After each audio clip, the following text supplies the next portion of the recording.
नमस्कार, पूजा मिश्रा के साथ आप देख रहे हैं न्यूज़। आइए बढ़ाते हैं आज की खबर को। देश में one nation one ration scheme को लागू कराने के और प्रवासी मजदूरों के लिए भोजन की सुविधा उपलब्ध कराने को लेकर सुप्रीम कोर्ट ने बड़ा आदेश दिया।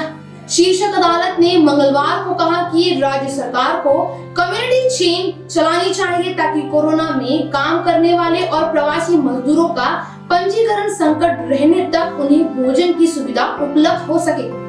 यही नहीं, अदालत ने 31 जुलाई तक देश के सभी राज्यों से one nation one ration scheme लागू करने को कहा है। इसके अलावा प्रवासी मजदूरों के पंजीकरण के लिए भी 31 जुलाई तक एक पोर्टल तैयार करने को कहा है।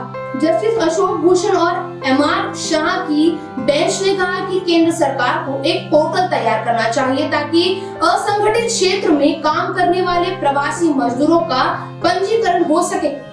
इसकी प्रक्रिया 31 जुलाई तक शुरू हो जानी चाहिए। अदालत ने कहा कि श्रम एवं रोजगार मंत्रालय का उदासीन रवैया माफ करने के योग्य नहीं है। बेंच ने कहा कि असंगठित और प्रवासी मजदूरों के लिए पोर्टल तैयार करने में केंद्र सरकार देरी दिखाई दे रही है।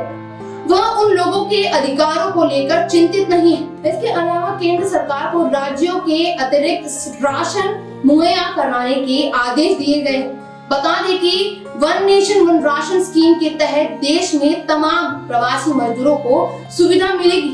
इसके तहत वे जिस भी राज्य या शहर में होंगे वहीं राष्ट्रीय खाद्य सुरक्षा कानून के तहत उन्हें राशन मिल सकेगा। इसके अलावा केंद्र सरकार को राज्यों के अतिरिक्त राशन मुहैया कराने का आदेश दिया गया है। बता दें कि one nation one ration scheme के तहत देश के तमाम प्रवासी मजदूरों को सुविधा मिलेगी। इसके तहत वे जिस भी राज्य या शहर में होंगे वहीं राष्ट्रीय खाद्य सुरक्षा कानून के तहत उन्हें राशन मिल सकेगा। सुप्रीम कोर्ट ने कहा कि जिन राज्यों ने इस स्कीम को अब तक लागू नहीं किया है वे इस काम को 31 जुलाई तक निपटा लें।